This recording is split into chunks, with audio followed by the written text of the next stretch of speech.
Starting with number 1, Martin B-26 Marauder, United States, 1941. The Martin B-26 Marauder entered service in early 1941 as one of the fastest medium bombers in the world, built around a short, narrow wing that gave it exceptional speed but left almost no margin for pilot error. That speed came from a deliberate engineering trade-off. A smaller wing meant less drag, but it also meant landing and takeoff speeds far higher than anything most trainees had flown before. At MacDill Field in Florida, the accident rate climbed so fast that crews coined the grim joke, "one a day in Tampa Bay," and the aircraft earned the nickname Widowmaker. A congressional committee, chaired by Senator Harry Truman, came close to canceling the entire program. Martin lengthened the wing, the Army overhauled its training, and General Jimmy Doolittle personally demonstrated that the bomber could fly safely on one engine. The fix worked. Once properly trained crews took the B-26 into the Mediterranean and Western Europe, it recorded the lowest combat loss rate of any American bomber in the theater. The Marauder's story is a reminder that a grounded reputation and a battlefield record can tell two completely different truths. Number 2. Curtiss SB-2C Helldiver, United States, 1943. The Curtiss SB-2C Helldiver was meant to replace the beloved Dauntless dive bomber, but its prototype crashed during testing, and the aircraft that followed was overweight, structurally weak, and dangerously unstable at low speed near a carrier deck. The United States Navy refused to accept it as built, demanding roughly 880 separate modifications before it could be called combat-ready. Aboard the new Essex-class carriers in late 1942, Helldivers were judged unfit for service, and Senator Harry Truman's Oversight Committee declared that Curtiss had not produced a single usable combat airplane. Crews gave it a blunt nickname, the Beast, for its sharp edges and difficult handling.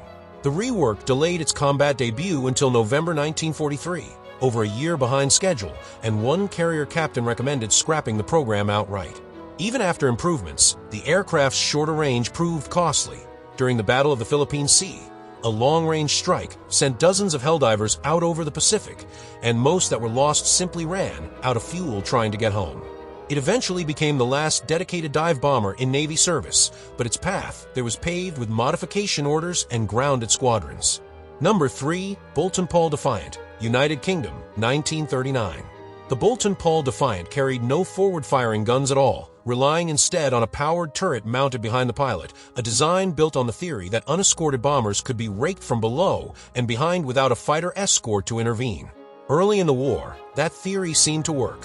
Over Dunkirk and during the Battle of France, Defiant crews claimed dozens of kills, catching German pilots who mistook the aircraft for a Hurricane. The illusion collapsed once the Luftwaffe learned to recognize the silhouette. On July 19, 1940, number 141 Squadron lost 6 of 9 aircraft in a single engagement, and a sister squadron was grounded immediately out of fear the type had some undiscovered fatal weakness. By late August, Air Chief Marshal Hugh Dowding ordered Defiants withdrawn entirely from daylight fighter operations, unable to match single-seat fighters with fixed guns. Reassigned to night defense, the aircraft found genuine success, its turret proving well-suited to intercepting bombers in darkness. The Defiant's career shows how a design built for one kind of war failed instantly when the enemy adapted, and how the same machine could still find its place once the mission changed around it. Number 4. Ferry Battle, United Kingdom, 1937. The Ferry Battle was designed in the mid-1930s as Britain's answer to the modern light bomber, a single-engine aircraft meant to strike enemy positions with a 3-man crew and a respectable bomb load. By the time France fell in 1940, that design was already obsolete, underpowered for its weight and lacking the speed or defensive armament to survive daylight missions over contested skies. Sent to attack German columns and bridgeheads during the Battle of France, battle squadrons suffered catastrophic losses. On May 14, 1940 alone, attacking bridges over the Meuse, more than half the aircraft dispatched failed to return, among the worst single-day loss rates the RAF ever recorded. Crews flew straight into concentrated flak and fighter cover with no fighter escort of their own, and casualties mounted so quickly that the type was effectively withdrawn from frontline daylight bombing within weeks. The battle was reassigned to training duties and secondary roles for the remainder of the war, its brief combat career serving as a hard lesson in what happened when air doctrine failed to keep pace with the speed of modern warfare. Its name became, unintentionally, one of the war's bitterest ironies. Number 5. Heinkel He-177 Greif, Germany, 1942. The Heinkel He-177 Greif was Germany's attempt at a true heavy bomber, but a requirement that it also be capable of shallow dive bombing forced engineers into an unusual and troubled solution, pairing two engines together, side by side, to drive a single propeller shaft in order to reduce drag while still generating heavy bomber power. In practice, those coupled engines ran hot, leaked oil onto exhaust manifolds, and caught fire in the air with alarming regularity, earning the aircraft grim nicknames among crews who flew it. Squadrons reported aircraft lost not to enemy action, but to engines igniting mid-flight, and the type was grounded on multiple occasions while engineers searched for a fix that never fully arrived. Deployed on the Eastern Front and against Allied convoys, the He-177 never reached the numbers or reliability Germany needed from a strategic bomber, and its development consumed resources that a simpler four-engine design might have used more effectively. The dive bombing requirement was eventually dropped, but by then the aircraft's reputation for catching fire had already spread through the ranks, and pilots approached every mission knowing the danger might come from their own engines before the enemy ever fired a shot.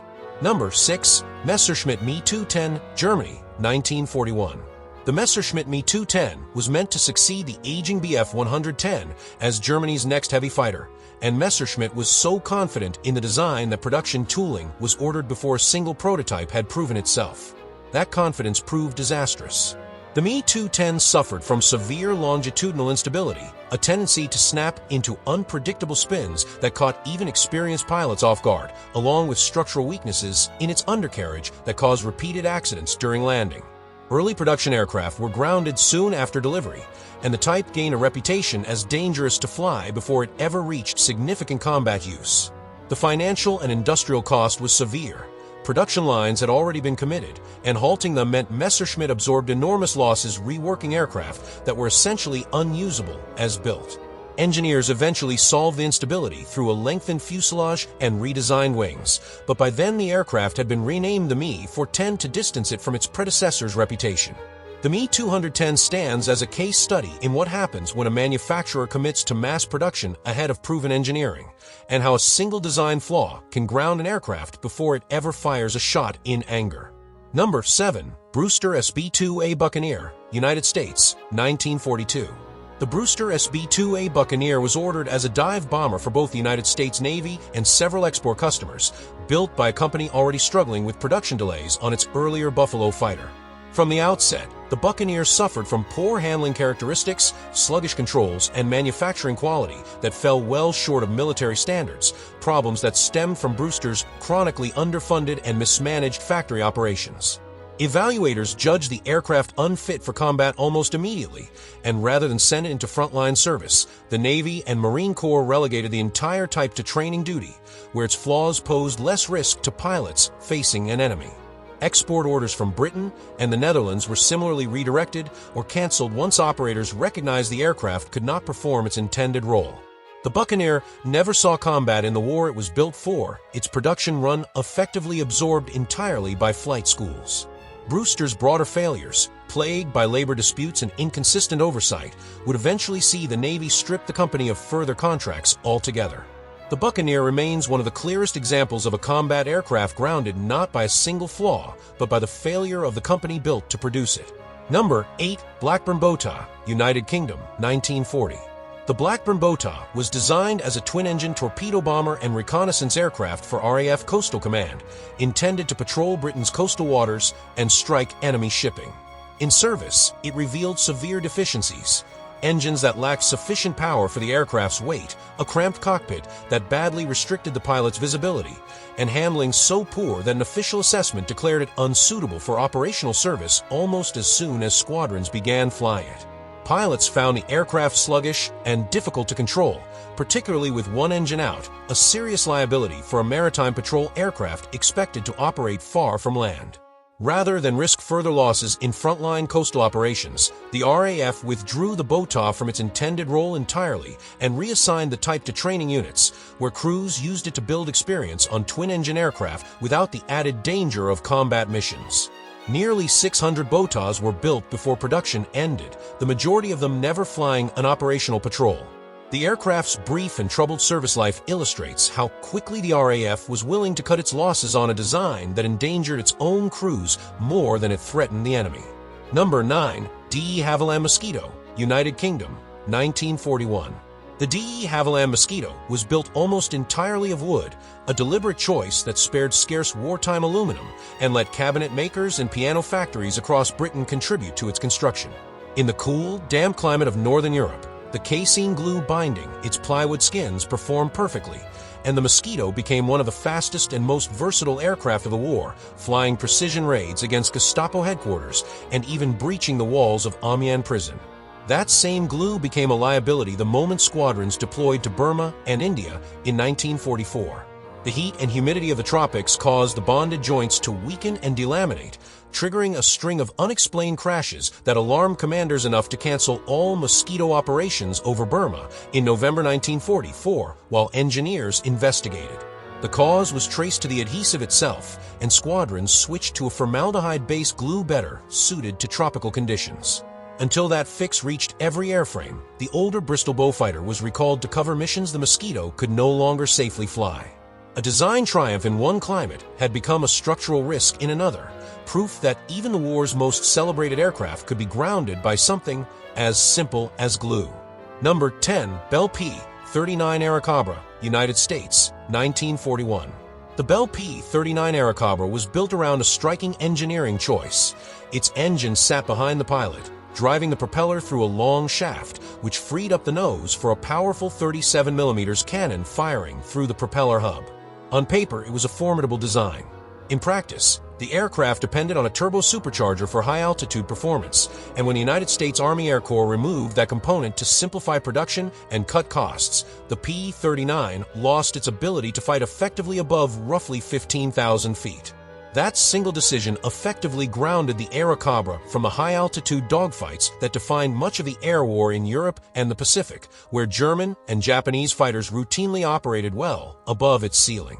American commanders restricted the type to low-altitude roles instead. Ground attack, close support, and patrol work where its heavy cannon and rugged airframe could still do damage.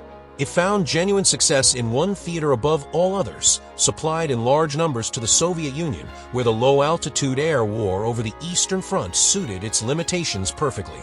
The Airacobra's story shows how a single procurement decision could permanently reshape an aircraft's entire wartime role. Number 11. Messerschmitt Me-163 Comet, Germany, 1944. The Messerschmitt Me-163 Comet was the only rocket-powered fighter to see operational combat in the war, capable of climbing to bomber altitude in barely a minute, far faster than any Allied aircraft could intercept. That performance came from a fuel combination, T-Stoff and C-Stoff, that was violently unstable and hypergolic, igniting instantly on contact with each other, and capable of dissolving human tissue on exposure. Even routine handling accidents on the ground could trigger explosions, and pilots faced a genuine danger that a hard landing with unburned fuel still aboard could cause the aircraft to detonate around them. Because of these risks, Luftwaffe commanders imposed strict operational restrictions on the Comet, limiting missions to short, carefully controlled intercepts and grounding aircraft whenever fuel systems showed signs of leakage or damage. Its rocket motor burned out in under 10 minutes, forcing pilots to glide back to base as unpowered targets, vulnerable to any fighter that caught them during descent.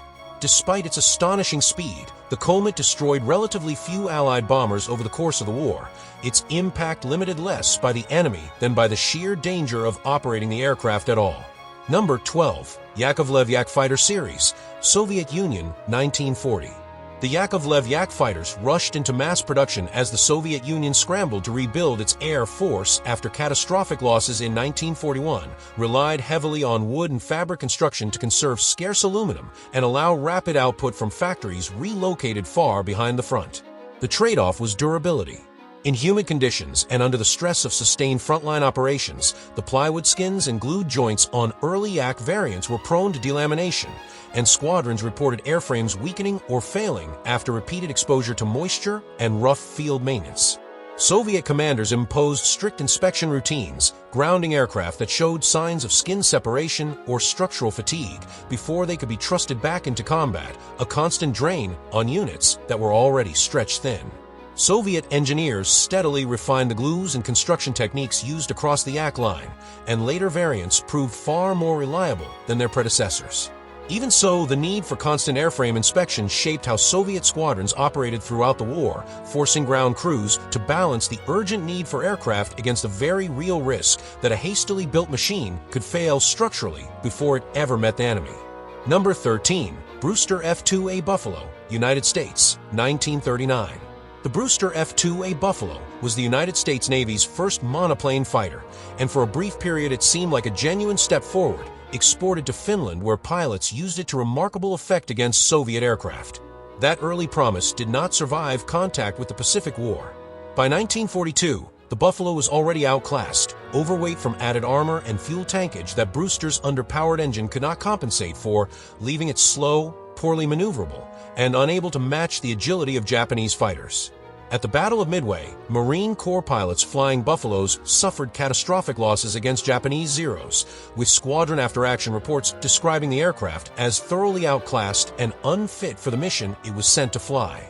Following Midway, American commanders pulled the Buffalo from frontline combat entirely, reassigning the type to training bases where its shortcomings would no longer cost pilots their lives against a superior enemy.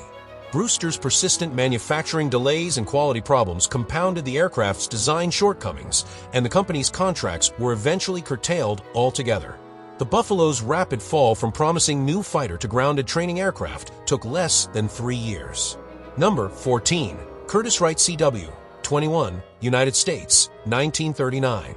The Curtiss-Wright CW-21 was designed as a lightweight interceptor, stripped of armor and heavy armament to achieve an exceptionally fast rate of climb, intended to scramble quickly and meet incoming bombers before they could reach their targets.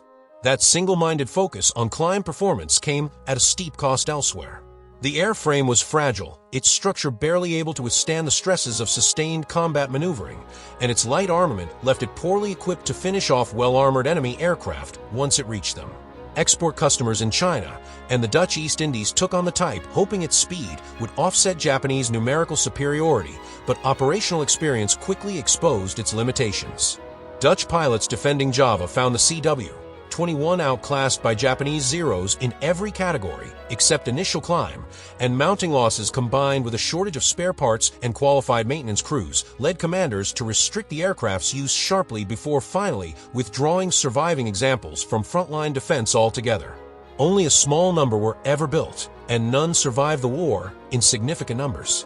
The CW-21 remains a clear example of how an aircraft optimized for a single specification could be operationally sidelined the moment real combat demanded more than that one strength could provide. If you enjoy uncovering the aircraft that push the limits of wartime aviation, there's plenty more to discover. Subscribe for more stories about forgotten machines, aviation failures, and the aircraft that changed history. Thanks for watching, and I'll see you in the next one.